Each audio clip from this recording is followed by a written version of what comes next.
ইমাম আজম আবু হানিফা রহমাতুল্লাহি আলাইহি 55 বার হজ করেছেন। কতবার? ৫৫ বার হজ করেছেন। শুধু তাই নয়, আমাদের বাংলাদেশে সিলেটের জমিনে শুয়ে আছেন অলিকুলের সম্রাট হযরত শাহজালাল ইয়ামুনী রহমাতুল্লাহি আলাইহি। শাহজালাল ইয়ামুনী রহমাতুল্লাহ আলাইহির মাজার মসজিদের ইমাম যিনি ছিলেন, মাদ্রাসার মুতামিম যিনি ছিলেন, আল্লামা আকবর আলী সাহেব রহমাতুল্লাহি আলাইহি, হুজুর ৫৫ বার হজ করেছেন। একটু জোরে কোন সুবহানাল্লাহ। কতবার হজ করেছেন? ৫৫ বার। নবীজি বলেছেন, তোমরা বেশি বেশি করে হজ করো, উমরা করো। হজ করলে, উমরা করলে আল্লাহ গুনাহ মাফ করে দেন, আল্লাহ দরিদ্রতা দূর করে দেন। সুবহানাল্লাহ। অথচ নবীজি একবার কেন হজ করলেন? এই প্রশ্নের উত্তর হলো, হজের আয়াত, নামাজের আয়াত, রোজার আয়াত এইগুলো একসাথে নাজিল হয় নাই। হজের বিধান, নামাজের বিধান, হজের কথা, নামাজের কথা, রোজার কথা, এইগুলো একসাথে আসে নাই, একসাথে আয়াত নাজিল হয় নাই। সময়ে সময়ে যখন প্রয়োজন হয়েছে আল্লাহ তাআলা তখন আয়াত নাজিল করেছে। তাহলে এইবার প্রশ্ন হলো, হজের আয়াত কোন সময় নাজিল হয়েছে, নামাজের আয়াত কোন সময় নাজিল হয়েছে, রোজার আয়াত কোন সময় নাজিল হয়েছে, এগুলি আমাদের জানার দরকার আসেনি? জানার দরকার আসেনি?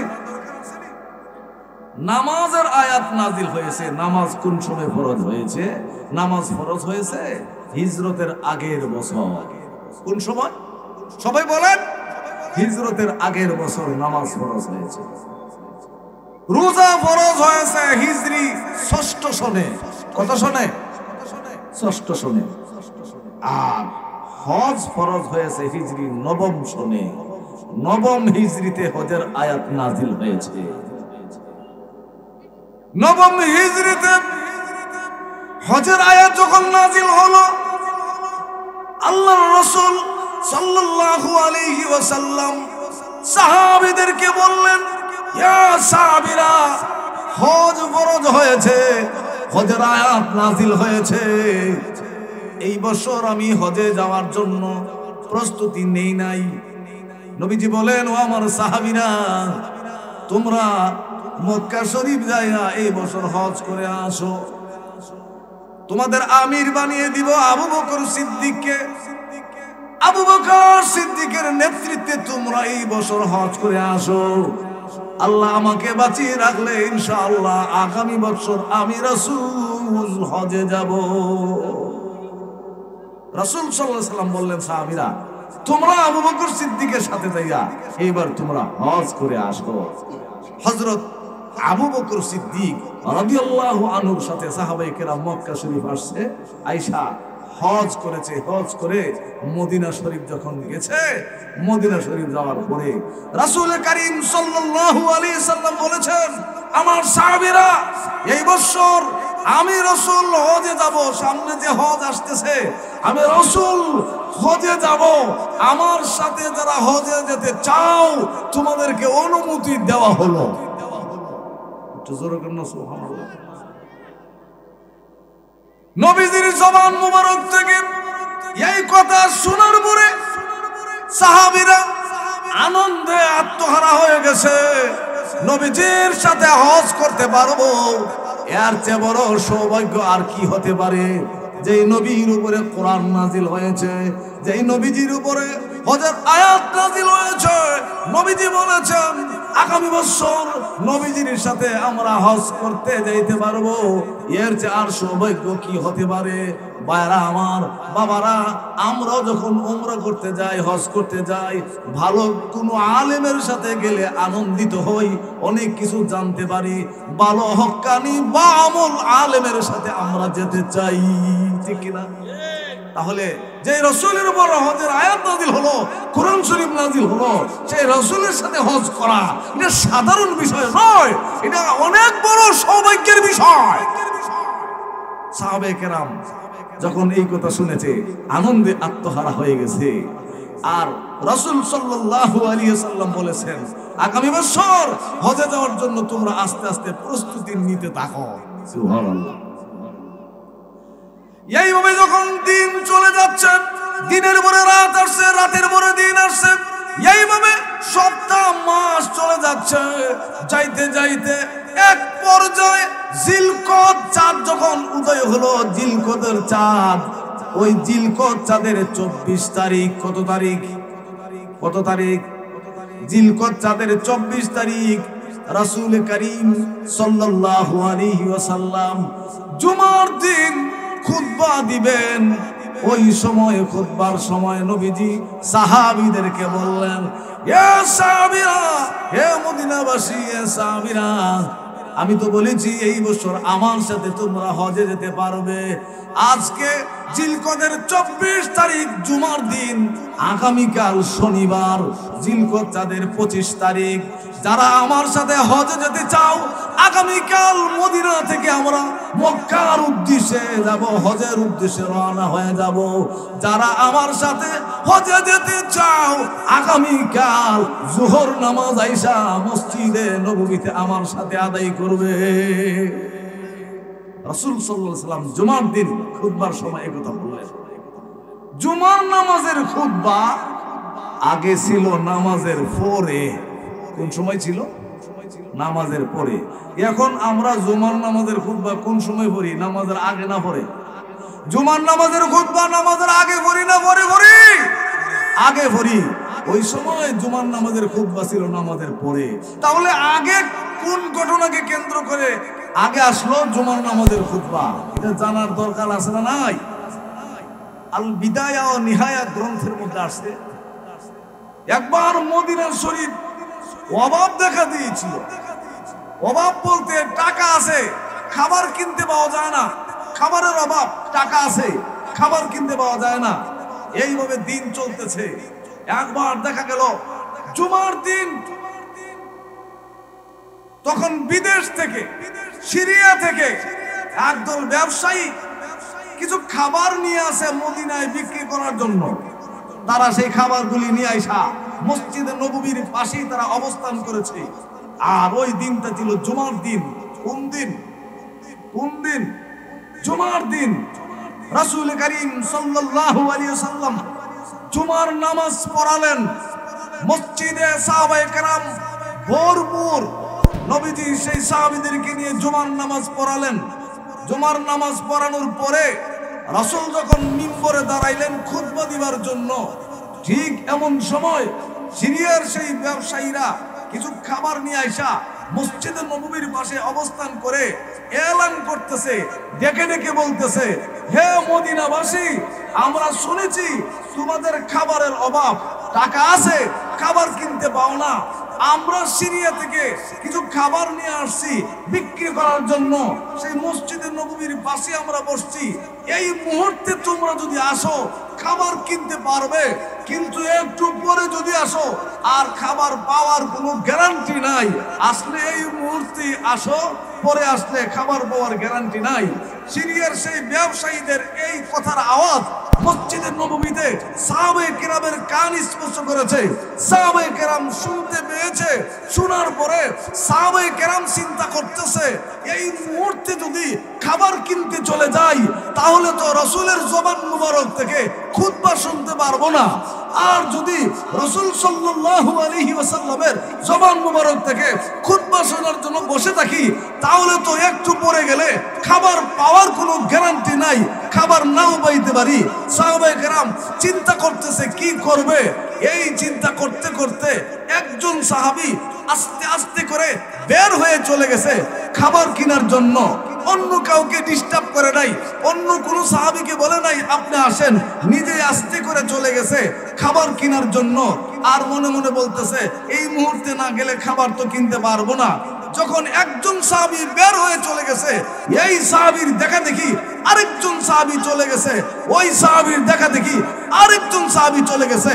এইভাবে যাইতে যাইতে মসজিদে নববী ফাঁকা, মসজিদে নববী মোটামুটি ফাঁকা, মাত্র কয়েকজন সাহাবী বসে আছে। মাত্র, জোরে কোন, আরো আওয়াজ করে বলেন, মাত্র কয়েকজন সাহাবী বসে আছে।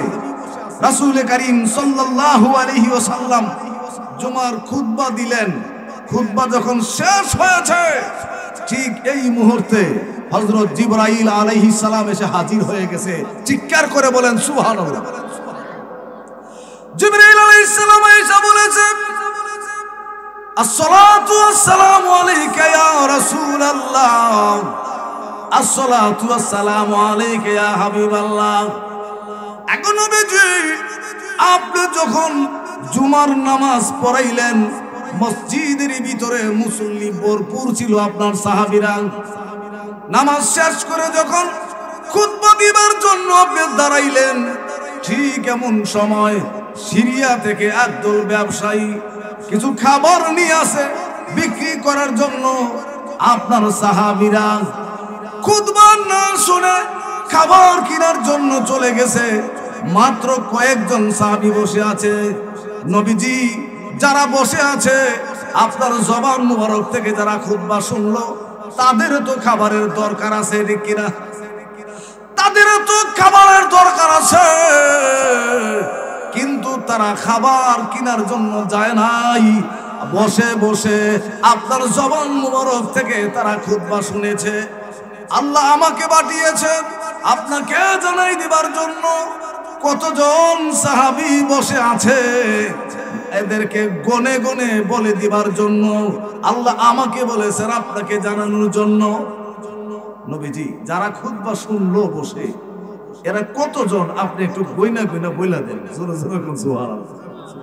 রাসূল সাল্লাল্লাহু আলাইহি সাল্লাম গুনতে শুরু করলেন, 1 2 3 4 5 6 7 8 9 10। 10 জন। কতজন? আওয়াজ করে বলেন। 10 জন। নবীজি বললেন, এ জিবরাইল, 10 জন সাহাবী বসে আছে। জিবরাইল আমিন বলেছেন, নবীজি আল্লাহ আমাকে এইটাও বলেছেন আপনাকে বলার জন্য, যারা বসে রইল, যারা খুতবা শুনেছে, এদেরকে নাম ধরে ধরে জান্নাতের সুসংবাদ দিয়ে দিবার জন্য। নবীজি যারা বসে রইল, এদেরকে আপনি নাম ধরে ধরে জান্নাতের সুসংবাদ দিয়ে দেয়। আমাদের আহলে সুন্নাত ওয়াল জামাতের আকীদা মতে সমস্ত সাহাবীরা জান্নাতি, কোনো সন্দেহ নাই। কিন্তু এই 10 জনকে বিশেষ ব্যবস্থায় আল্লাহ জান্নাতের সুসংবাদ দিয়েছেন। জোরে জোরে কোন সুবহানাল্লাহ। রাসূল সাল্লাল্লাহু আলাইহি সাল্লাম নাম ধরে ধরে জান্নাতের সুসংবাদ দিলেন। আবু বকর ফিল জান্নাহ, ওমর ফিল জান্নাহ, উসমান ফিল জান্নাহ, আলী ফিল জান্নাহ, তালহা ফিল জান্নাহ, জুবাইর ফিল জান্নাহ। এইভাবে 10 জনকে রাসূল জান্নাতের সুসংবাদ দিলেন। এমন সময় হযরত আবু বকর সিদ্দিক রাদিয়াল্লাহু আনহু কাঁদতেছেন, চোখ দিয়ে পানি পড়তেছে। অন্যান্য সাহাবীরা বলেছে, ভাই আবু বকর জান্নাতের সুসংবাদ পেয়েছেন, আনন্দ করার কথা, খুশির বিষয়, কিন্তু আপনি কেন কাঁদতেছেন? হযরত আবু বকর সিদ্দিক বলে, ভাই আমি জান্নাতের সুসংবাদ আমরা যে 10 জন পাইলাম, বড় খুশির বিষয়, শুকরিয়া, আলহামদুলিল্লাহ, কিন্তু কাঁদতেছি এই জন্য যে আমার দ্বারা এমন কোনো কাজ নিয়ে হয়ে যায় যেই কাজ করার দ্বারা আল্লাহ নিয়ে আবার এই সুসংবাদ নিয়ে যান, এই জন্য আল্লাহর ভয়ে কাঁদতেছি। জোরে জোরে বলুন সুবহানাল্লাহ। রাসূল করিম সাল্লাল্লাহু আলাইহি ওয়াসাল্লাম একদিন আম্মাজান আয়েশা সিদ্দিকা রাদিয়াল্লাহু আনহাকে বললেন, আয়েশা, আজকে আমি রাসূলের কাছে তুমি যা চাইবা তাই আমি তোমাকে দিব, বলো তুমি কি চাইবা? আম্মাজান আয়েশা সিদ্দিকা বলেছেন, নবীজি আপনি আমাকে দয়া করে অনুমতি দেন, আমি আমার আব্বাজানের কাছে যাই একটু পরামর্শ করে আসি। সুবহানাল্লাহ। আয়েশা রাদিয়াল্লাহু আনহার আব্বাজানের নাম কি? হযরত আবু বকর সিদ্দিক। নাম কি? হযরত আবু বকর সিদ্দিক রাদিয়াল্লাহু তাআলা আনহু। রাসূল বললেন, যাও তোমাকে অনুমতি দিলাম, যাও পরামর্শ করে আসো। হযরত আবু বকর সিদ্দিক রাদিয়াল্লাহু আনহুর কন্যা হযরত আয়েশা সিদ্দিকা রাদিয়াল্লাহু আনহা গেলেন আবু বকর সিদ্দিকের কাছে, গিয়ে বলেছে, আব্বাজান নবীজি আমাকে বলেছেন আজকে আমি নবীজির কাছে যা চাই নবীজি তাই আমাকে দিবেন। আপনি বলুন আমি কি চাইতাম, আপনার কাছে পরামর্শ করার জন্য আসছি। চিৎকার করে বলেন সুবহানাল্লাহ। হযরত আবু বকর সিদ্দিক বলেছেন, মা নবীজিকে তুমি বলবে, নবীজি যখন মেরাজে গিয়েছিলেন, যখন আরশে আজিমে আল্লাহ আর রাসূল এক জায়গায় পাশাপাশি বসছিলেন, ওই সময় আমার আল্লাহ তাআলা নবী আলাইহিস সালামকে একটা গোপন কথা বলেছেন। ওই গোপন কথাটা কি আমি জানতে চাই, এই কথাটা তুমি বলবে। আয়েশা আর একটা ওয়াদা করো, নবীজি তোমার কাছে বলার পরে আমার কাছে আয়েশা তুমি বলবা, এইটা ওয়াদা করো। সুবহানাল্লাহ। আম্মাজান আয়েশা সিদ্দিকা বলেছেন, ঠিক আছে ও আব্বাজান, নবীজির কাছে আমি গিয়ে এই কথা বলবো। আয়েশা সিদ্দিকা রাদিয়াল্লাহু আনহা নবীজির কাছে আয়েশা সালাম দিয়ে বলেছে, নবীজি আপনি যখন মেরাজে গিয়েছিলেন, আল্লাহ তাআলা আরশে আজিমে আপনাকে একটা গোপন কথা বলেছেন, ওই গোপন কথাটা কি আমি আয়েশা জানতে চাই। নবীজি বলেছেন, আয়েশা বুঝেছি। আবু বকর সিদ্দিক বুঝি বলে দিয়েছেন।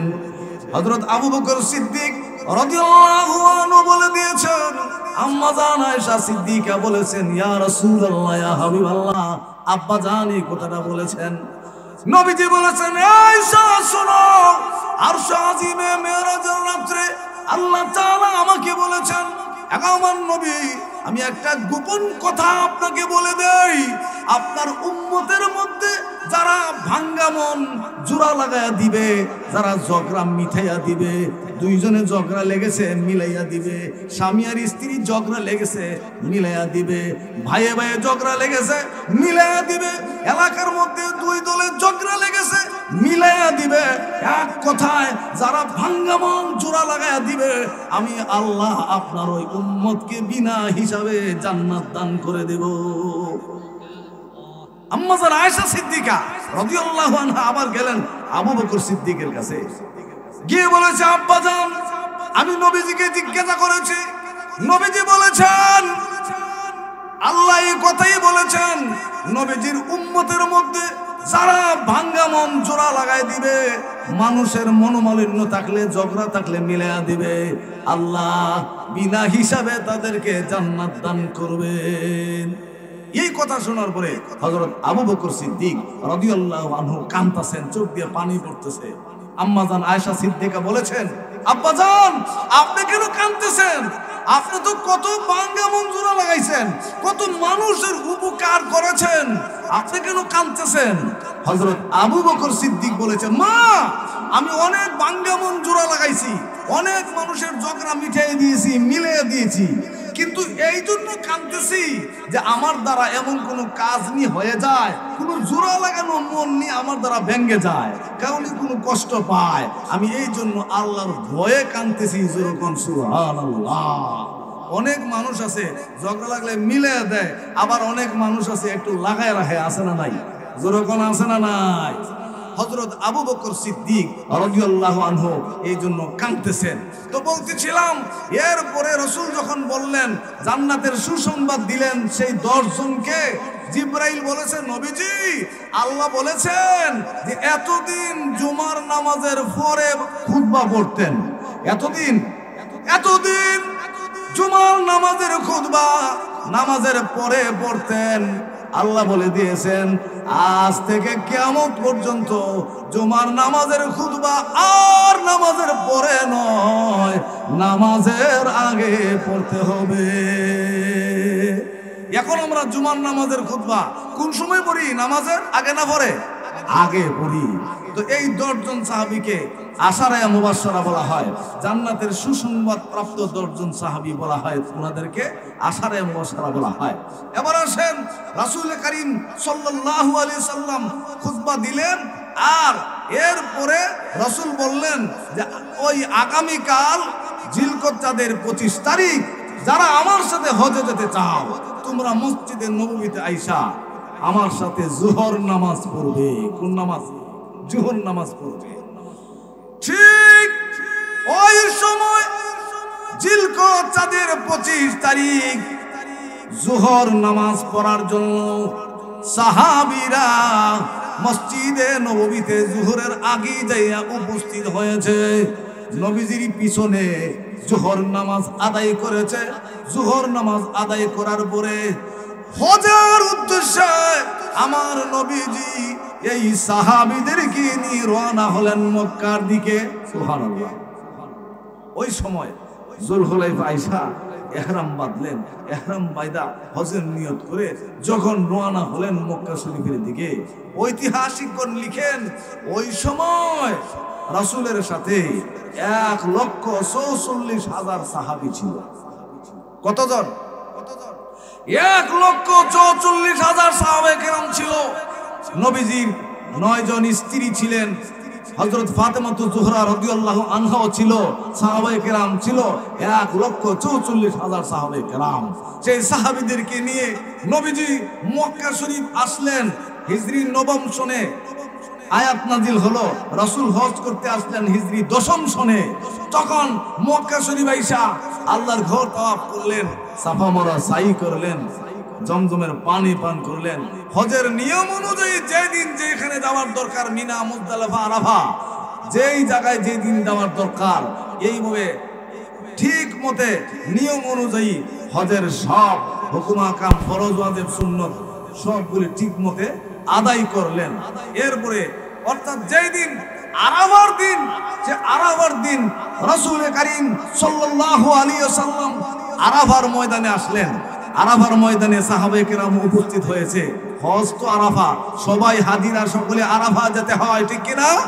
আরাফার ময়দানে উপস্থিত হয়েছে রাসূল করিম সাল্লাল্লাহু আলাইহি ওয়াসাল্লাম। সে আরাফার দিনে জাবালে রহমতের পাশে দাঁড়িয়ে একটা লম্বা ভাষণ নবীজি দিয়েছেন। এই ভাষণকে বলা হয় বিদায়ী ভাষণ। কি বলা হয়? বিদায়ী ভাষণ। হাদিস শরীফে আসছে নবীজির সেই বিদায়ী ভাষণ এত লম্বা ভাষণ ছিল, একজন সাহাবীর পক্ষে মুখস্থ রাখা বড় কঠিন। এজন্য কয়েকজন সাহাবী মিলে খণ্ড খণ্ড ভাবে হাদিসের ইবারতের মধ্যে আসছে। নবীজি বলেছেন, ইয়া আইয়ুহান নাস, হে মানুষ সকল, ইত্তাকুল্লাহ, তোমরা আল্লাহকে ভয় করো, তোমরা আল্লাহকে ভয় করো। রাসূল বলেন, আমি জানি না আগামী বছর আবার তোমাদেরকে নিয়ে একসাথে হজ করতে পারবো কিনা, এই আরাফার ময়দানে তোমাদেরকে নিয়ে আমি দাঁড়ায় আসতে পারবো কিনা, আরাফার ময়দানে আগামী বছর তোমাদেরকে নিয়ে উপস্থিত হতে পারবো কিনা, এটা আমি রাসূল জানি না। নবীজি বলেছেন, আজ থেকে যত জাহিলিয়ত মতবাদ আছে, যত কুফরি মতবাদ আছে, সবগুলো আমি মুহাম্মদের পায়ের নিচে ফেলে দিলাম। আর কুফরি চলবে না, আর শিরক চলবে না।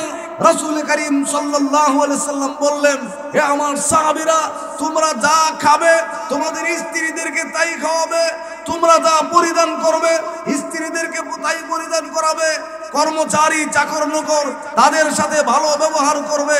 রাসূল করিম সাল্লাল্লাহু আলাইহি সাল্লাম বললেন, বাল্লিগু আন্নী ওয়ালাউ আয়া, আমার থেকে একটা বাক্য শুনে থাকলে তোমরা একজন আরেকজনের কাছে প্রচার করে দাও। ওই সময়ই সাহাবায়ে কেরাম দল বেঁধে বিভিন্ন দেশে দাওয়াতের কাজে চলে গেছেন, বিভিন্ন দেশে তাবলীগে চলে গেছেন, দাওয়াতের কাজে চলে গেছেন। অনেক সাহাবী দাওয়াত দিতে দিতে বিভিন্ন দেশে ইন্তেকাল হয়ে গেছে, আর ফিরে বাড়িতে আসতে পারে নাই। বিভিন্ন দেশে সাহাবীদের কবর পাওয়া যায়, ঠিক কিনা বলুন? রাসূল করিম সাল্লাল্লাহু আলাইহি সাল্লাম এই লম্বা ভাষণ যখন দিলেন, নবীজির বিদায়ী ভাষণ যখন শেষ হলো, ঠিক এমন সময় হযরত জিবরাইল আলাইহিস সালাম এসে হাজির হয়ে গেছে। জোরে জোরে বলেন সুবহানাল্লাহ। জিবরাইল আলাইহিস সালাম আইসা রাসূলকে সালাম দিয়েছে, আসসালাতু আসসালামু আলাইকা ইয়া রাসূলুল্লাহ, আসসালাতু আসসালামু আলাইকা ইয়া হাবিবাল্লাহ। আল্লাহ তাআলা আমাকে আয়াত দিয়া পাঠিয়েছেন আপনার কাছে। জিবরাইল আমিন এই আয়াত নিয়ে হাজির হয়ে গেছে। আল ইয়াউমা আকমালতু লাকুম দীনাকুম ওয়া আতমামতু আলাইকুম নি'মাতি ওয়া রাদিতু লাকুমুল ইসলাম দীনা। সুবহানাল্লাহ। আল্লাহর রাসূলকে জিবরিল আমিন এই আয়াত শোনায়া দিলেন, আল ইয়াউমা আকমালতু লাকুম দীনাকুম, যে আল্লাহ বলেছেন আজকে আমি তোমাদের জন্য দ্বীনকে পরিপূর্ণ করে দিলাম। এখানে দ্বীন শব্দের অর্থ কি? দ্বীন শব্দটা কুরআন শরীফের অনেক জায়গায় আছে, যেমন সূরা ফাতিহার মধ্যে আছে মালিকি ইয়াউমিদ্দিন,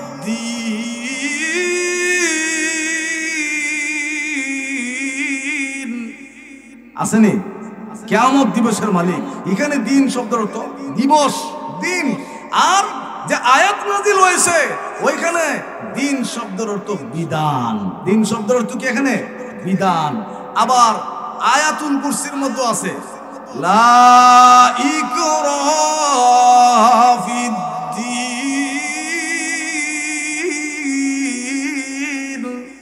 এখানে দ্বীন শব্দের অর্থ ইসলাম, যে ধর্ম, ধর্মের মধ্যে জবরদস্তি নাই।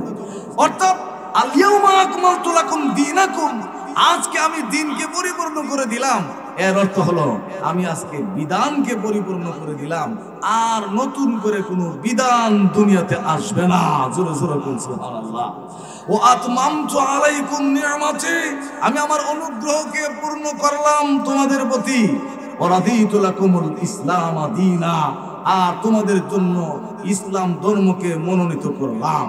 রাসূল সাল্লাল্লাহু আলাইহি ওয়াসাল্লাম এই 1,44,000 সাহাবে কেরামের সামনে এই আয়াত তিলাওয়াত করে নবীজি শোনায়া দিলেন। সুবহানাল্লাহ। নবীজি যখন বললেন ইয়া সাহাবীরা, আজকে আরাফার দিনে, জুমার দিন, এই আসরের সময়, এই মুহূর্তে আমার ভাষণ দেওয়ার পরে জিবরাইল আমিন আমার কাছে আসছিল, আমাকে এসে আয়াত জানায়া দিয়েছেন আল ইয়াউমা আকমালতু লাকুম দীনাকুম ওয়া আতমামতু আলাইকুম নি'মাতি ওয়া রাদিতু লাকুমুল ইসলাম দীনা। এই আয়াত যখন নবীজি তিলাওয়াত করে শোনায় দিলেন সাহাবায়ে কেরামকে, কোন জায়গায়? আরাফার ময়দানে। কোন জায়গায়? কোন জায়গায়? আরাফার ময়দানে। নবীজির জবান মুবারক থেকে এই আয়াত শোনার পরে সাহাবীদের মধ্যে দুই দল হয়ে গেছে। কয় দল? কয় দল? দুই দল। সাহাবায়ে কেরামের মধ্যে দুই ভাগ হয়ে গেছে, দুই দল হয়ে গেছে। মারামারির দল না, ঝগড়ার দল না। সেই সাহাবায়ে কেরামের মধ্যে দুই দলের মধ্যে এক দলে হাসতেছে। কি করতেছে? আপনারা কথা বলেন না কেন? জোরে বলেন, আরো আওয়াজ করে বলেন। এক দলে হাসতেছে, আরেক দল সাহাবীরা কাঁদতেছেন। আরেক দল সাহাবীরা কাঁদতেছে। যারা কাঁদতেছিল এদের মধ্যে ছিল হযরত আবু বকর সিদ্দিক রাদিয়াল্লাহু তাআলা আনহু। তিনি বয়স বেশি, জ্ঞানও বেশি। সুবহানাল্লাহ। বয়স বেশি, জ্ঞানও বেশি।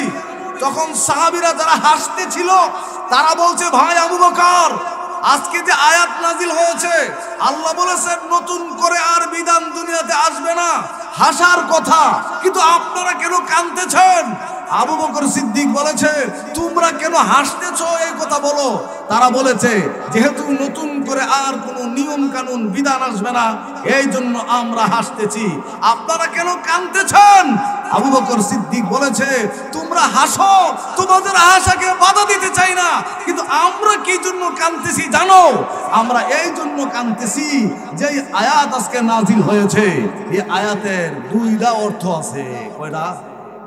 আরো যেরকম দুইটা অর্থ আছে। একটা অর্থ জাহেরি আর একটা অর্থ বাতিনি। একটা অর্থ জাহেরি আর একটা আভ্যন্তরীণ অর্থ। তোমরা শুধু জাহেরি অর্থের দিকে খেয়াল করেছো, আভ্যন্তরীণ অর্থের দিকে তাকাও নাই। আমরা আভ্যন্তরীণ অর্থের দিকে তাকিয়েছি, এই জন্য আমরা কাঁদতেছি। তোমরাও যদি আভ্যন্তরীণ অর্থের দিকে তাকাও, তোমরাও কাঁদতে বাধ্য হবে, তোমরাও কাঁদবে। তখন সাহাবীরা যারা হাসতেছিল বলেছে, ভাই আভ্যন্তরীণ অর্থটা একটু বলে দেন। তখন হযরত আবু বকর সিদ্দিক বলছে, আবু বকর সিদ্দিক বলেছে, শোনো, এই আয়াতের দুইটা অর্থ। তোমরা জাহিরি অর্থের দিকে লক্ষ্য করেছো, বাতিনি অর্থের দিকে তাকাও নাই।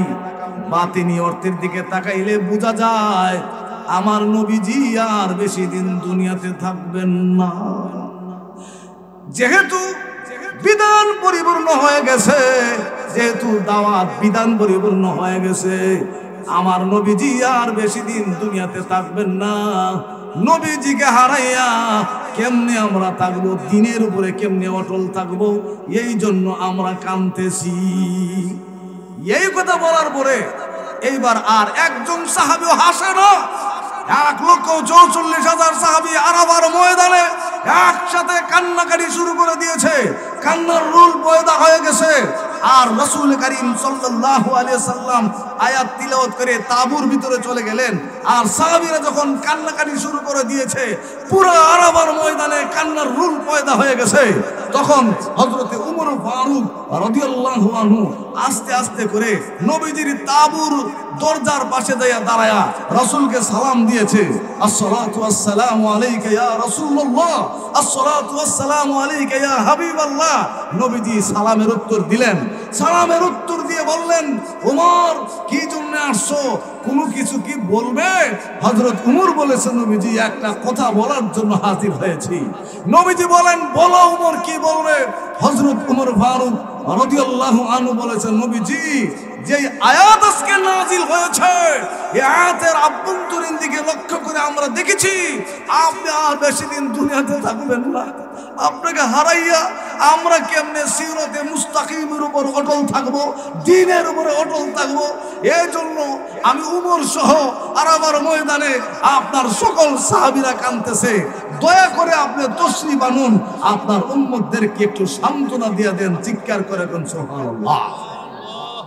আল্লাহর নবী রাহমাতুল লিল আলামিন তাঁবুর ভিতর থেকে বের হলেন। তাঁবুর ভিতর থেকে বের হইয়া আবার জাবালে রহমতের পাশে আইসা দাঁড়ালেন। দাঁড়ায়া বললেন, সাহাবীরা রে, কেন তোমরা কাঁদতেছো? একসাথে সকলেই এইভাবে কান্না শুরু করে দিয়েছো। সকলেই একসাথে বলতেছে, নবীজি আজকে যে আয়াত নাজিল হয়েছে, এই আয়াতের আভ্যন্তরীণ দিকে লক্ষ্য করলে বোঝা যায় আপনি আর বেশি দিন দুনিয়াতে থাকবেন না। আপনাকে হারাইয়া আমরা কেমনে দ্বীনের উপরে থাকবো? আপনাকে হারাইয়া আমরা কেমনে সিরাতে মুস্তাকিমের উপর অটল থাকবো? দ্বীনের উপর কেমনে অটল থাকবো? আল্লাহর নবী তখন বলেছেন, তারাকতু ফীকুম আমরাইন লা তাদিল্লু মা তামাসসাকতুম বিহিমা কিতাবাল্লাহি ওয়া সুন্নাতা রাসূলি।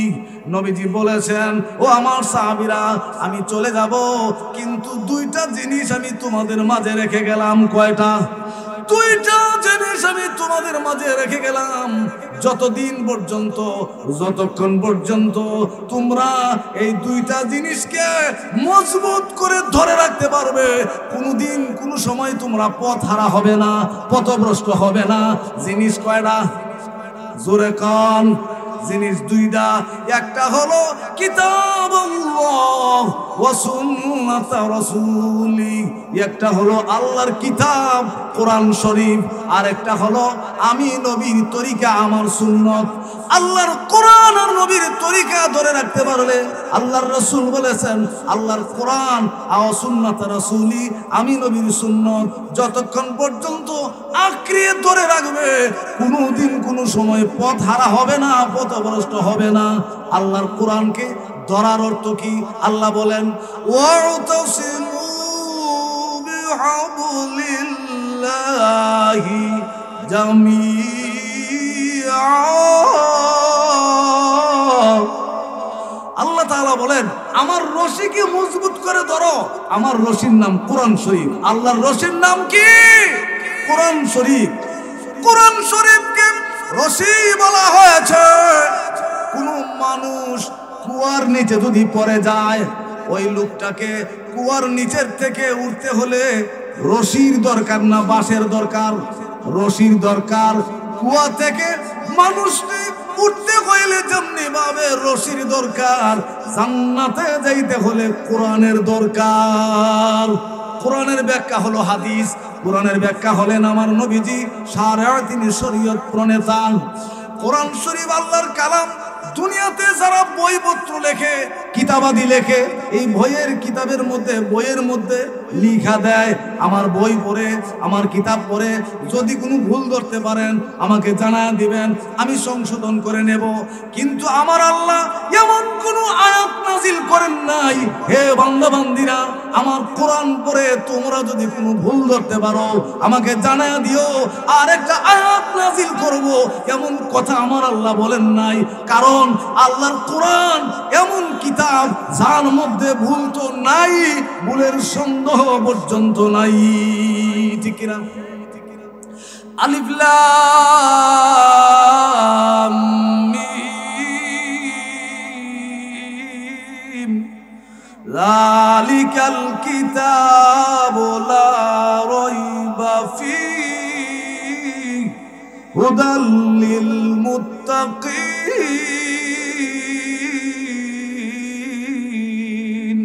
আল্লাহ বলেন আমার এই কিতাব, আমার এই কোরআন ভুল নাই, ভুলের সন্দেহ পর্যন্ত নাই। যেরকম সুবহানাল্লাহ। এই কিতাব, এই কোরআন শরীফ, এই পাইকপাড়া বোর্ডিং মাঠের পাশে যে মাদ্রাসা, এই মাদ্রাসায় সেই কোরআন শিক্ষা দেওয়া হয়, হাদিস শিক্ষা দেওয়া হয়। যত মাদ্রাসা আছে, মক্তব আছে, আল্লাহর কোরআন শিক্ষা দেওয়া হয়, কোরআনের ব্যাখ্যা শিক্ষা দেওয়া হয়, হাদিস শিক্ষা দেওয়া হয়, নবীজির সুন্নাত শিক্ষা দেওয়া হয়। ঠিক কিনা? যেরকম আরো জোরে বলেন ঠিক কিনা? আল্লাহর কোরআনের চেয়ে বড় আর কোনো কিছু নাই, আল্লাহর কোরআনের চেয়ে দামি আর কোনো কিছু নাই। ঠিক কিনা? সুতরাং কুয়ার নিচের থেকে উঠতে হইলে রশির দরকার, জান্নাতে যাইতে হইলে কোরআনের দরকার। এবার আসেন সেই কোরআন, আল্লাহর কালাম, এই কোরআন শরীফ 30 পারা। কয় পারা? 30 পারা, 114টি সূরা। সূরার সংখ্যা কত? 114টি সূরা। এই কোরআন শরীফ পৃথিবীতে এমন জমানাও অতিবাহিত হয়ে গেছে, যেই জমানার মানুষ কোরআনের আয়াত দিয়া কথাবার্তা পর্যন্ত বলেছে। সুবহানাল্লাহ। এমন একটা ঘটনা আমি আপনাদেরকে শোনাবো, হাকিমুল উম্মত আল্লামা আশরাফ আলী থানভী রহমাতুল্লাহি আলাইহির কিতাবের মধ্যে পাওয়া গেছে। পৃথিবীতে যত শ্রেষ্ঠ মুহাদ্দিস ছিল, সেই সমস্ত শ্রেষ্ঠ মুহাদ্দিসগণের মধ্যে একজন মুহাদ্দিসের নাম হযরতে আব্দুল্লাহ ইবনে মুবারক রহমাতুল্লাহি আলাইহি। হযরতে আব্দুল্লাহ ইবনে মুবারক রহমাতুল্লাহি আলাইহি তিনি বলেন যে আমি হজ করতে গেলাম মক্কা শরীফ। কোন জায়গায়? মক্কা শরীফ হজ করতে গেলাম। হজ শেষ হয়ে গেছে, হজের কাজ শেষ হয়ে যাওয়ার পরে আমি লক্ষ্য করে দেখলাম সেই তাওয়াফের মাঠে হারাম শরীফের এক পাশে একটা মানুষ চাদর মুড়ি দিয়ে শুয়ে আছে, পাও থেকে মাথা পর্যন্ত চাদর দিয়ে ঢেকে শুয়ে আছে। আমি চিন্তা করলাম এই লোকটা যে মাথা পাও ঢাইকা চাদর দিয়া ঢাইকা শুয়ে আছে, লোকটা ঘুমিয়ে আছে না সজাগ আছে? আচ্ছা আমি তার কাছে গিয়ে সালাম দেব, আর এই লোকটা মহিলা না নাকি পুরুষ এটা বুঝবো গলার আওয়াজের মাধ্যমে। কারণ পুরুষের গলার সাউন্ড একরকম, মহিলাদের গলার সাউন্ড আরেক রকম। ঠিক কিনা? আরো যেরকম ঠিক কিনা? হযরতে আব্দুল্লাহ ইবনে মুবারক বলেন আমি সেখানে যাব, আমি গিয়ে প্রথমে সালাম দেব। কি দিব? আরো যেরকম সালাম দেব। আসসালামু কাবলাল কালাম। নবীজি বলেন দেখা হইলে কথার আগে সালাম দাও। আগে কি? সালাম। হযরতে আব্দুল্লাহ ইবনে মুবারক রাহমাতুল্লাহি আলাইহি গেলেন ওই লোকটার কাছে, গিয়া পাশে দাঁড়াইলেন। কিন্তু আসলে চাদর মুড়ি দিয়ে যে শুয়েছিল ওই লোকটা ছিল একজন বৃদ্ধা মহিলা। মহিলা না পুরুষ? একজন বৃদ্ধা মহিলা হজ করতে আসছিল। হযরতে আব্দুল্লাহ ইবনে মুবারক সেখানে গিয়ে সালাম দিলেন, আসসালামু আলাইকুম ওয়া রাহমাতুল্লাহি ওয়া বারাকাতুহু। সেই চাদর মুড়ি তো দিয়ে শুয়ে আছে বৃদ্ধা মহিলা, তো ওই মহিলা সালামের জবাব ওয়ালাইকুমুস সালাম না বলে কুরআন শরীফের আয়াত দিয়ে উত্তর দিয়েছেন। কি দিয়ে উত্তর দিয়েছেন?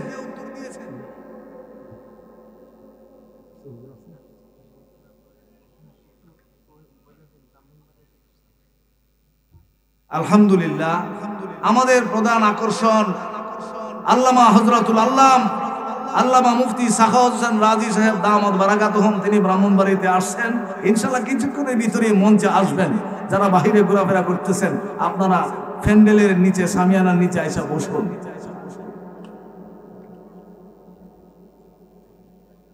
পৃথিবীর শ্রেষ্ঠ মুহাদ্দিস হযরত আব্দুল্লাহ ইবনে মুবারক সেই বৃদ্ধা মহিলার কাছে গেলেন। চাদরের নিচে চাদর মুড়ি দিয়ে শুয়ে আছেন কে? একজন বৃদ্ধা মহিলা।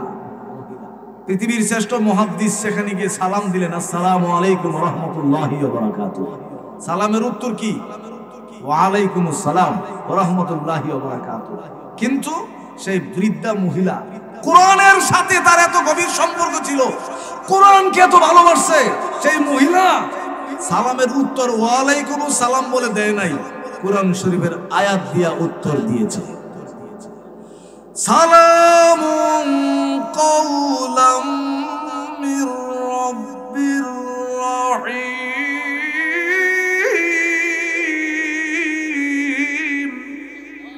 সেই বৃদ্ধা মহিলা কোরআন শরীফের সূরা ইয়াসিনের এই আয়াত দিয়া সালামের উত্তর দিয়েছে। এই সালাম আল্লাহর পক্ষ থেকে। জোরে জোরে বলুন সুবহানাল্লাহ। পৃথিবীর শ্রেষ্ঠ মুহাদ্দিস হযরত আব্দুল্লাহ ইবনে মুবারক রাহমাতুল্লাহি আলাইহি তিনি একটু মনে মনে রাগ হইলেন যে আমি হইলাম সারা পৃথিবীর শ্রেষ্ঠ মুহাদ্দিসের গুণের মধ্যে একজন আমি, আর আমি এটা বুড়ি মহিলা, গলার আওয়াজে বোঝা যাচ্ছে বৃদ্ধা মহিলা। আমি সালাম দিলাম আর সে সালামের জবাব ওয়া আলাইকুমুস সালাম না বলে কোরআন শরীফের আয়াত দিয়ে দিয়েছে। এই বুড়ি মহিলা কোরআনের সাথে তার এত সম্পর্ক, এইবার এমন একটা প্রশ্ন করব, আমার এই প্রশ্নের উত্তর কোরআন শরীফের আয়াত দিয়ে দিতে পারবে না। এই চিন্তা করে পৃথিবীর শ্রেষ্ঠ মুহাদ্দিস একটা প্রশ্ন করলেন, বললেন মা আপনার বাড়ি কোন জায়গা? সুবহানাল্লাহ। বাড়ি কোন জায়গা? ব্রাহ্মণবাড়িয়া, কুমিল্লা, বাংলাদেশ। এটা কোরআন শরীফ আছে? কথা কোন আছে? এইবার মুহাদ্দিস সাহেব চিন্তা করছেন, এইবার তুমি আমার প্রশ্নের উত্তর কোরআন শরীফের আয়াত দিয়া কিভাবে দাও আমি দেখব। কিন্তু সেই বৃদ্ধ মহিলা আল্লাহর সে বান্দি কোরআনকে এমন ভাবে গলার মালা বানিয়ে নিয়েছে, কোরআনের সাথে এত গভীর সম্পর্ক করে ফেলেছে, এই বাড়ি কোন জায়গা এটা কোরআন শরীফের আয়াত দিয়াই উত্তর দিয়েছে। সুবহানাল্লাযী আসরা বিআবদিহি লাইলাম মিনাল মাসজিদিল হারাম ইলাল মাসজিদিল আকসা।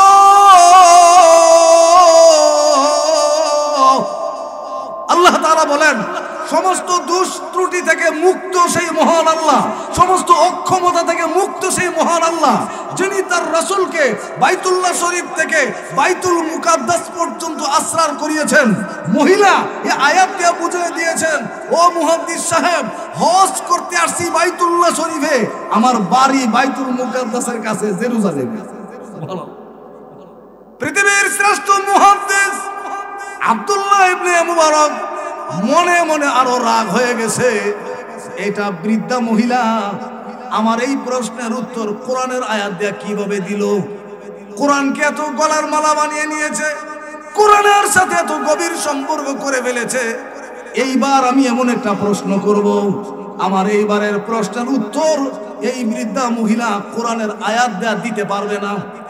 এই চিন্তা করে মুহাদ্দিস সাহেব বলেছেন, মা বুঝেছি আপনার বাড়ি বাইতুল মুকাদ্দাসের কাছে, মা এবার আমার একটা প্রশ্নের উত্তর দেন, বাড়িতে আপনি যান না কেন? হজ তো শেষ হয়ে গেছে, মানুষ তো চলে যাচ্ছে, আপনি বাড়িতে যান না কেন? মহিলা বাড়িতে কেন যায় না? এই প্রশ্নের উত্তরও কোরআন শরীফের আয়াত দিয়া দিয়েছে।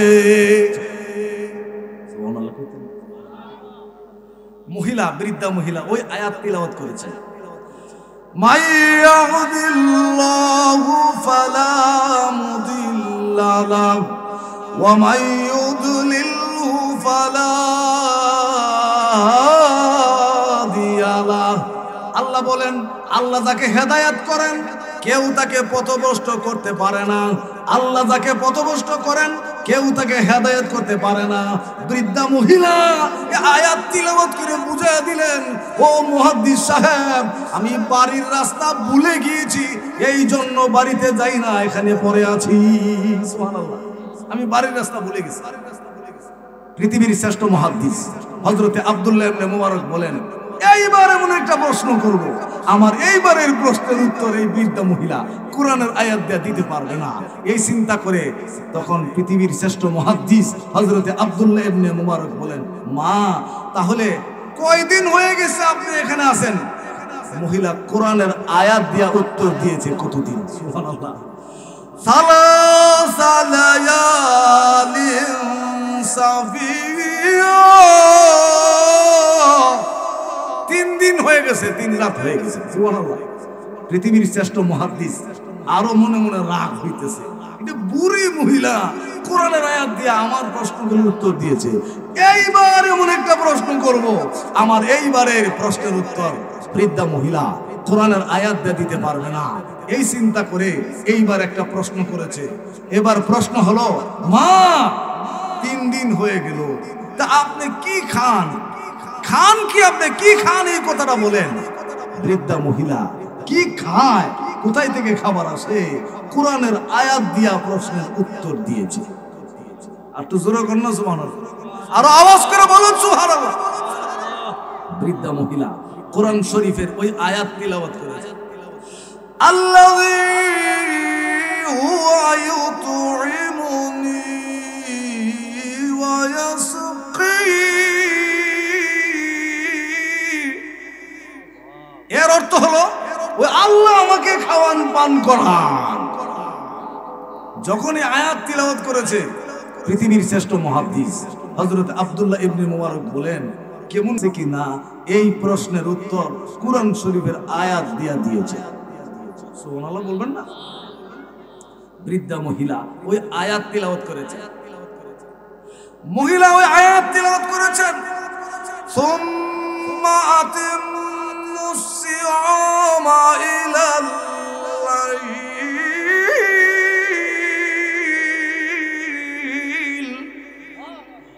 এর অর্থ হলো, আল্লাহ বলেন, তোমরা হে আমার বান্দা বান্দিরা, ইমানদাররা, সুবে সাদেক থেকে নিয়া সূর্য ডুবার আগ পর্যন্ত রোজা অবস্থায় তোমরা কোনো কিছু খাইও না। তোমরা কোনো কিছু খাইও না, পান করো না। আমরা যখন রোজা রাখি, দিনের বেলা খাইনি, ভাত না খাইলে পানি খাই, বিড়ি সিগারেট খাই, কিচ্ছু খাই না। তো আল্লাহ বলেন, আমার বান্দা বান্দিরা, তোমরা রোজা অবস্থায় সুবে সাদেক থেকে নিয়া সূর্য ডুবার আগ পর্যন্ত খাইও না, পান করিও না। মহিলা এই আয়াত তিলাওয়াত করে বুঝাই দিলেন, মুহাদ্দিস সাহেব, আপনার খাবার তো আমি খাইতে পারবো না, আমি তো রোজা রাখছি, আমি তো রোজা রেখেছি, আপনার দেওয়া খাবার খেতে পারবো না। মুহাদ্দিস সাহেব আশ্চর্য হয়ে গেলেন, আরে কেমন মহিলা, কোরআনের সাথে তার এত বড় গভীর সম্পর্ক। এইবার একটা প্রশ্ন করব, আমার এইবারের প্রশ্নের উত্তর কোরআনের আয়াত দিয়ে দিতে পারবে না। এই চিন্তা করে মুহাদ্দিস সাহেব আরেকটা প্রশ্ন করলেন, মা, এখন তো রমজান মাস না, হজ করতে আসছেন আর রোজা রাখছেন, নফল রোজা। কি রোজা? নফল রোজা। এবং আপনি মুসাফির, মুসাফিরের জন্য রমজানের রোজা ভাঙ্গেও খাওয়া জায়েজ। মা, আমার খাবারটা আপনি খেয়ে নেন, মা, রোজাটা আপনি ভেঙ্গে ফেলেন। মহিলা রোজা ভাঙবে কিনা, খাবে কিনা, কুরআন শরীফের আয়াত দিয়া উত্তর দিয়েছে। ওয়া ইন তাফআলু মিন খায়রিন ইয়ালামুহু আল্লাহ।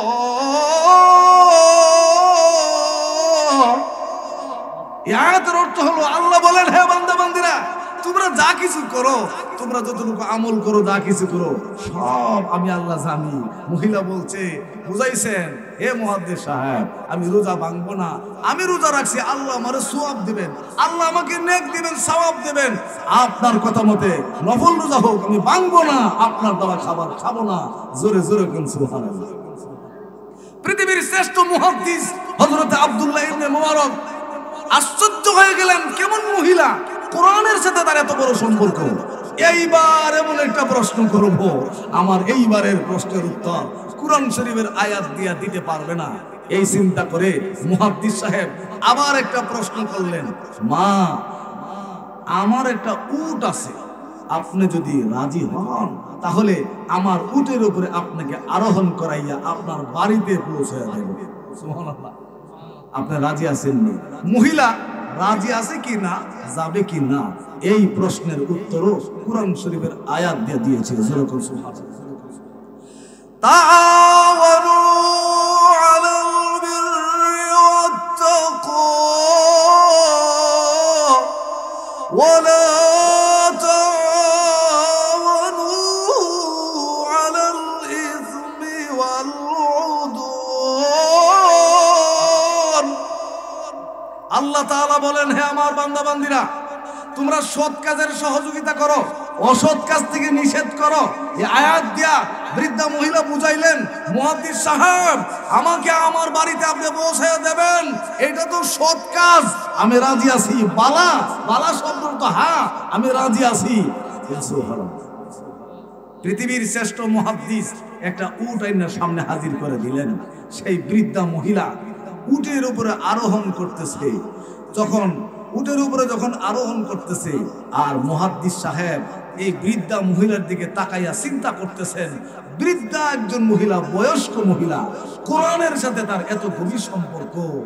মহিলার দিকে তাকাইয়া মুহাদ্দিস সাহেব কোনো খারাপ নজরে তাকান নাই, কোনো খারাপ নিয়ত করেন নাই, আল্লাহর শুকরিয়া আদায় করতেছে। ও আল্লাহ, তোমার এই বান্দী কোরআনের সাথে, তোমার কোরআনের সাথে এত গভীর সম্পর্ক করে ফেলেছে। যখন মহিলা লক্ষ্য করে দেখলো মুহাদ্দিস সাহেব সেই বৃদ্ধা মহিলার দিকে তাকায় আছে, সেই বৃদ্ধা মহিলা কোরআন শরীফের একটা আয়াত তিলাওয়াত করে বলে সতর্ক করে দিয়েছে। সুবহানাল্লাহ। কুল লিল মুমিনিনা ইয়াগুদ্দু মিন আবসারিহিম। আল্লাহ বলেন, হে মুমিন পুরুষরা, পরনারী থেকে চক্ষুকে নিম্নগামী করে রাখো। বেগানা মহিলা সামনে পড়ে গেলে চক্ষু নিচের দিকে করে ফেলো। আবার মহিলাদেরকে বলেছেন, ওয়া কুল লিল মুমিনাতি ইয়াগুদ্দুনা মিন আবসারিহিন্না। আল্লাহ বলেন, ও মুমিনা মহিলারা, পরপুরুষ থেকে চক্ষুকে নিম্নগামী করে রাখো, অর্থাৎ পর্দা করো।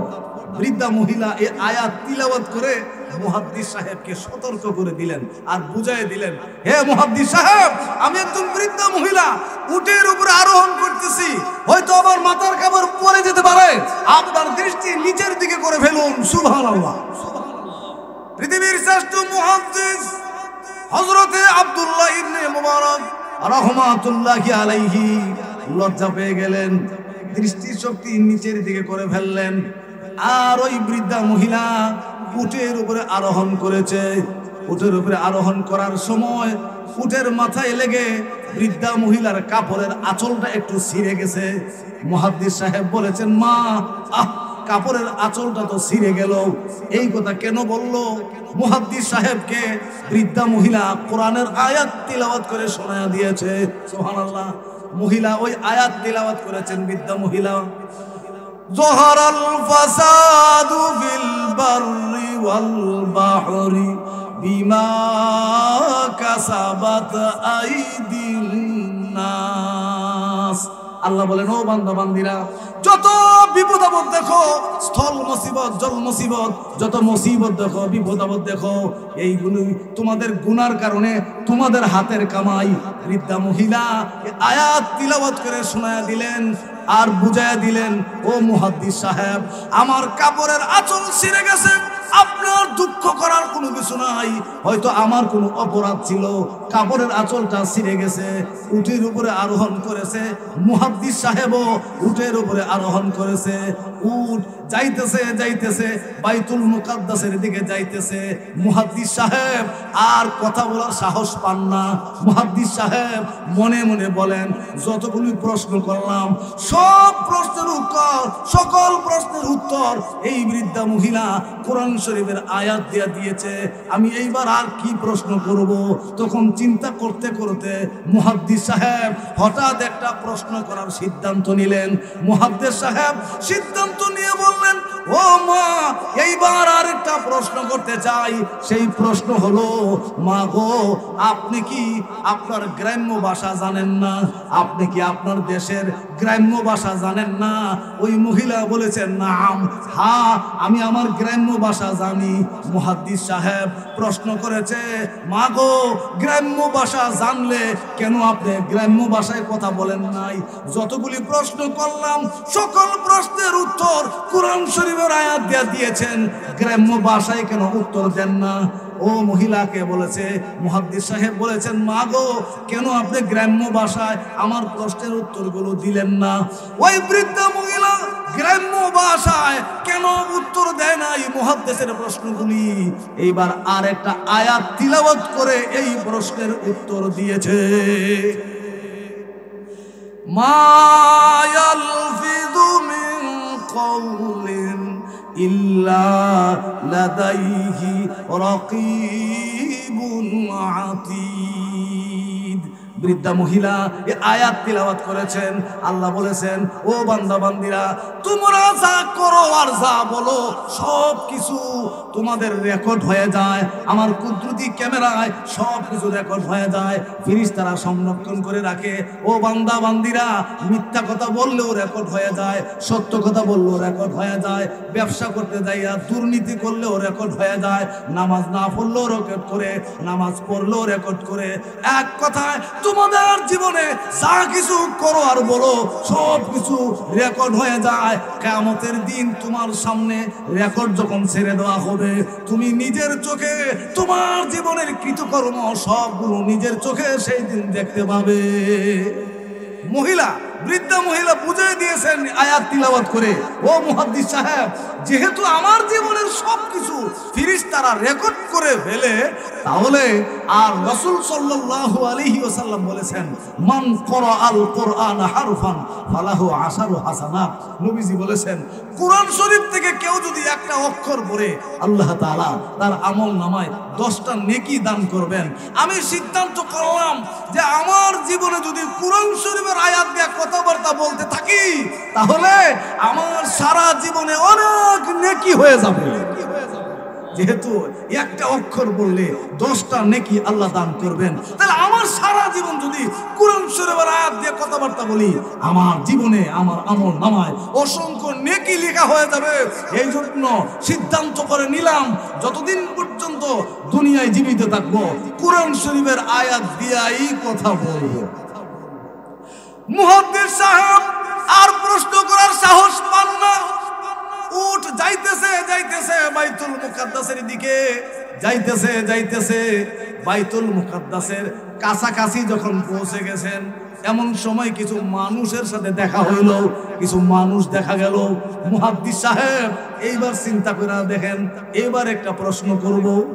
মুহাদ্দিস সাহেব মনে মনে বলেন, এইবার এমন একটা প্রশ্ন করব, আমার এইবারের প্রশ্নের উত্তর এই বৃদ্ধা মা, বৃদ্ধা মহিলা কোরআন শরীফের আয়াত দিয়া দিতে পারবে না।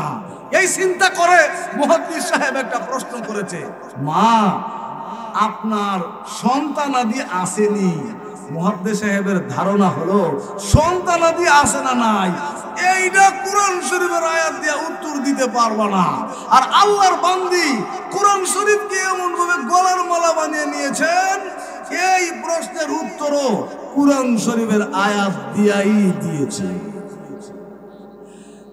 আল মালু ওয়াল বানুনা জিনাতুল হায়াতিদ দুনিয়া। বৃদ্ধা মহিলা এই আয়াত তিলাওয়াত করেছে। আল্লাহ তাআলা এই আয়াতের মধ্যে বলেন, আল্লাহ বলেন, মাল, ধন দৌলত, সন্তানাদি এইগুলি দুনিয়ার সৌন্দর্য, আমি আল্লাহর নিয়ামত, আল্লাহর দেওয়া নিয়ামত, দুনিয়ার সৌন্দর্য। মহিলা আয়াত তিলাওয়াত করে বুঝাইয়া দিলেন, ও মুহাদ্দিস সাহেব, আমার সন্তানাদি আসেনি জিজ্ঞাসা করেছো, এই আয়াতে তুমি বুঝে নাও আমার সন্তানাদি আছে। সুবহানাল্লাহ, আল্লাহর দেওয়া নিয়ামত, দুনিয়ার সৌন্দর্য আমার আছে। মুহাদ্দিস সাহেব চিন্তা করলেন, এইবার একটা প্রশ্ন করব, আমার এইবারের প্রশ্নের উত্তর কোরআন শরীফের আয়াত দিয়ে দিতে পারবে না। এইবার এমন এক প্রশ্ন করেছে, মুহাদ্দিস সাহেব বলেছে, মা, বুঝেছি আপনার সন্তানাদি আছে, এদের নাম কি? তা নাম কি? এই কথা বলে কারণ আমার নাম আপনার নাম কোরআন শরীফ নাই আছে, আমার নাম আপনার নাম কোরআন শরীফ আছে। আর এখন নাম যে রাখে, বাচ্চাদের নাম রাখতে হবে সাহাবায়ে কেরামের নামের সাথে নাম মিলাইয়া, আউলিয়া কেরামের নামের সাথে নাম মিলাইয়া সুন্দর একটা নাম রাখতে হবে, যে নামটা শুনলেই বোঝা যায় এটা মুসলমানের বাচ্চা। কিন্তু আমরা এখন এমন নাম রাখি, অনেকে এমন নাম রাখে, হ্যাঁ, বর্ষা, বিজলি, প্লাবন, বন্যা, আসেনি আসেনি, বন্যা, বর্ষা, বিজলি, তারপরে আপনার আরো কত নাম রাখে, বৃষ্টি। মুহাদ্দিস সাহেবের ধারণা হলো এইবার আপনার সন্তানদের নাম কি তাই কথা বলতে হবে। আল্লাহর বান্দি সন্তানদের নাম কি রেখেছে, কোরআন শরীফের আয়াত দিয়াই উত্তর দিয়েছে। ইয়া ইয়াহইয়া খুযিল কিতাবা বিকুওয়া ওয়া কাল্লামাল্লাহু মুসা তাকলিমা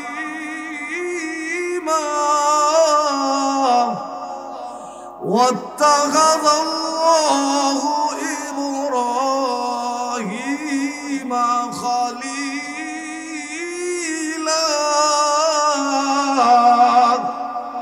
মহিলা, সেই বৃদ্ধ মহিলা এই আয়াত তিলাওয়াত করে সন্তানদের নাম জানায় দিলেন। এই আয়াত দেয়া বুঝাইলেন, হে মুহাদ্দিস সাহেব, আমার 3 ছেলে। কয় ছেলে? যেরকম কয় ছেলে? 3 ছেলে। আমার 3 ছেলে, এক ছেলের নাম ইয়াহিয়া, এক ছেলের নাম মুসা, এক ছেলের নাম ইব্রাহিম। জোরে জোরে সুবহানাল্লাহ। নাম রাখতে হবে অর্থবোধক নাম। আবার এই নাম রাখা যাবে না যে নাম আরবি কিন্তু অর্থ বালা না, এই নাম রাখা যাবে না। এক হুজুর দাওয়াত খেতে গেছেন, গিয়ে যে দাওয়াত দিয়েছে তাকে বলছেন, ভাই কিসের দাওয়াত দিয়া যাইতেছেন? বলছে, আমার একটা মেয়ে হইছে, আপনি দোয়া করে দিবেন, দাওয়াত খাবেন। হুজুর জোহর নামাজ পড়ে গেল, নামাজ পড়ে যে খাওয়া দাওয়া করে দোয়া করবেন। হুজুর বলেন, আপনার মেয়ের নাম কি রাখছেন? ওর নাম রাখছে খিনজির। নাম রাখছে কি? খিনজির। হুজুর কয়, আরে খিনজির নাম রাখলেন কেন? ওইটা কোরআন শরীফ আছে। কোরআন শরীফ তো আছে ঠিক, ওই খিনজির অর্থ শুয়োর। খিনজির অর্থ কি? শুয়োর। হুজুর বলেন, আপনি তো অর্থ বুঝেন নাই, এই নাম রাখা যাবে না। এই অর্থ, এই নামের অর্থ বালা না। নামেরও একটা অ্যাকশন আছে, বালা নামের একটা গুণ আছে, আর যে নামের অর্থ বালা না এইগুলি একটা অ্যাকশন আছে, ঠিক কিনা? আরো যেরকম ঠিক কিনা? আরে হুজুর এরকম সডির দাওয়াত খেতে গেছে, বাচ্চা হইছে, তো গিয়া জিজ্ঞাসা করেছে, আপনার সেই বাচ্চার নাম কি রাখছেন? এখন তো দোয়া করব, নাম নিয়ে দোয়া করতে হবে। তখন বাড়িওয়ালা কয়, আমার বাচ্চার নাম রাখছি তুকাত জীবান। নাম রাখছি কি? তুকাত জীবান। হুজুর বলেন, তুকাত জীবান কেন রাখলাম?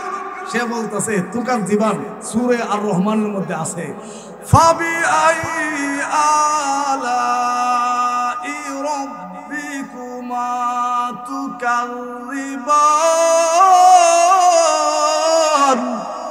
আল্লাহ বলেন, আমি যে এই সকল নিয়ামত দিলাম, আকাশ জমিন পাহাড় পর্বত গাছপালা, যত নিয়ামত আমি তোমাদেরকে দিলাম, আমার কোন কোন নিয়ামতকে তোমরা অস্বীকার করবে? তুকাযিবান শব্দের অর্থ মিথ্যা। কোনটা মিথ্যা বলবা, কোনটা অস্বীকার করবা? বাচ্চার নাম রাখছে তুকাযিবান। নাম বুঝে শুনে রাখতে হবে, ঠিক কিনা? আরো যেরকম ঠিক কিনা? বুঝে শুনে অর্থবোধক নাম রাখতে হবে। এক লোকের এক ছেলে হইছে, তো ছেলে হইছে যে এটা আপনার আদর কইরা ডাহে ফসু, ফসু নাম ডাহে ফসু, এটা ডাহে ফসু। এখন ফসু ডাহে, কতক্ষণ পরে আবার ফসাও কয়, ফসাও ডাহে। মা বাবা দাদা দাদি ডাহে ফসু, ফসু, ফসা, ফসা। ওর বাড়ির লোকেরা কিতা ডাকবো? ইনি তো ডাকবো ফসু, ফসা, ফসা। 1.5 বছর পরে আরেকটা ছেলে হইছে, এইটা চিল্লাম দিলে গলার আওয়াজটা বড় করা। এখন মা বাবা নাম রাখছে, এটার নাম বাসি। নাম রাখছে কি? বাসি। এরপরে এটার মা বাবাও বাসি ডাকে, দাদা দাদিও বাসি ডাকে, বাড়ি ঘরের মানুষও বাসি ডাকে। আবার আর 2 বছর পরে আরেকটা ছেলে হয়েছে। এখন বাড়িওয়ালা কয়, এই ছেলের বাবা কয়, 2টা নাম আমরা রাখছি, এইবার এই ছেলের নাম আমরা রাখবো না, মসজিদের হুজুরে রাখবো। হুজুরে দাওয়াত দিছে, হুজুর আইসা খাওয়া দাওয়া করে বলছেন, নাম রাখছেন? বলে, না হুজুর, আপনি নাম রাখেন। হুজুর নাম রেখে দিলেন মতিউর রহমান। সুবহানাল্লাহ, কত ভালো নাম, মতিউর রহমান। তো এইটারও আদর করে মুতি, মুতি, মুত্যা, মুত্যা, মুত্যা, মুতি, মুতি, এরকম আদর করে ডাকে না। এইরকম করতে করতে এই ছেলে কয়জন হলো? তিনজন। কয়জন? তিনজন। এরা আস্তে আস্তে বড় হয়েছে। ধরেন একজনের বয়স 10, আরেকজনের বয়স 12, আরেকজনের বয়স 14, এরকম বড় হয়েছে। একদিন দুপুর বেলা এই লোকের বাড়িতে মেহমান আসছে।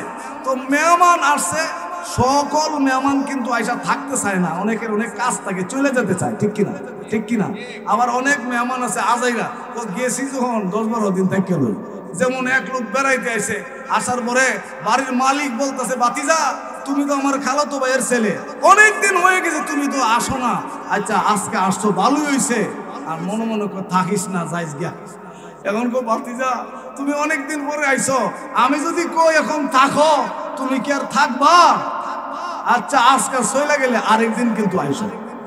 মেহমান বাতিজাও এমন চালাক, বাতিজা কো চাচা আসলে অনেকদিন পরে আসলাম, আসার সুযোগ পাই না, এখন আমার পরীক্ষা হইছে, রেজাল্ট আসতে 1.5 মাস লাগবো, চিন্তা করলাম 1.5 মাস চাচারে নতাম। বাড়িওয়ালা খুব ভালো হইছে। তো বলতেছিলাম ওই লোকের বাড়িতে মেহমান আসছে, মেহমান আইসা বলতেছে, চাচা আসলে আপনার গ্রামের পাশে দিয়ে যাইতেছিলাম, বাড়ি চলে যাবো, ভাবলাম আপনার সাথে একটু দেখা করে যাই, আপনাকে দেখা যাই, তো এই জন্য আসলাম। বাড়িওয়ালা কর না খাইয়া যাওয়া যেত না। এখন বাতিজা কর না সময় কম, আমি চলে যাবো, আর চাচা কর না খাইয়া যাইতেইব। এখন কইতেছে সময় কম দীক্ষা চেয়ারও বসাইছে, বসাইয়া বাড়িওয়ালা বড় ছেলেরে ডাক দিছে। কোন ছেলেরে? বড় ছেলেরে ডাক দিছে। এখন বাড়িওয়ালা ডাক দিছে বড় ছেলেরে, ফসা ভাত লইয়া।